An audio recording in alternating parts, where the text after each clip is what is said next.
Voici l'expérience d'Œrsted telle qu'on la présente au lycée depuis près de 2 siècles. Ici, dans un amphithéâtre ancien du lycée Émile Zola de Rennes.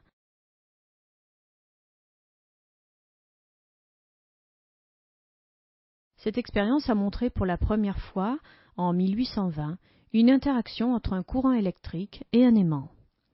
Nous ne la reproduisons pas exactement à l'identique. Ainsi, nous utilisons une pile commerciale de 4,5 volts. Ørsted, lui, utilisait une variante de la pile de Volta. Voici en arrière-plan une pile de Volta. Et voici une gravure de la variante dite pile à auge, utilisée par Ørsted. Cette pile à auge était beaucoup plus puissante que celle de Volta. Voyons de plus près les autres éléments de cette expérience. Un fil métallique et une boussole qui se trouvent naturellement orientées suivant la direction du nord magnétique terrestre. Nous amenons le fil au-dessus de la boussole, dont la moitié rouge pointe vers le nord. Alors qu'Ørsted reliait à la main le fil métallique à la pile, nous utilisons ici un interrupteur.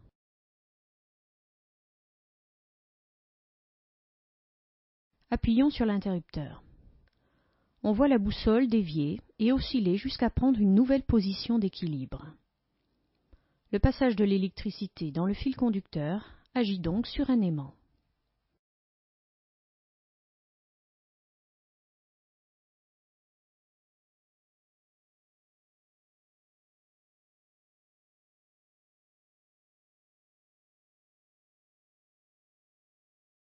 Lorsqu'on ouvre l'interrupteur, la boussole revient à sa position initiale, nord-sud. Reprenons l'observation de plus près. Que se passe-t-il si la boussole se trouve au départ dans une autre position par rapport au fil?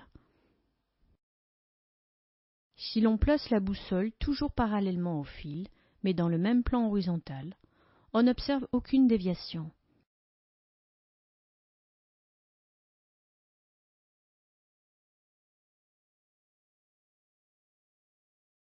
Si l'on place la boussole au-dessus du fil, elle dévie à nouveau, mais en sens inverse. Ces observations étaient difficiles à comprendre.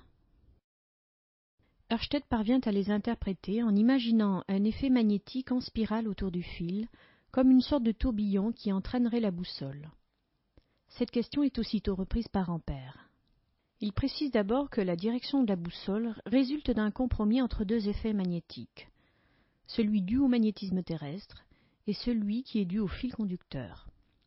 Sans magnétisme terrestre, la boussole se placerait perpendiculairement au fil, affirme-t-il avant même de l'avoir vérifié expérimentalement.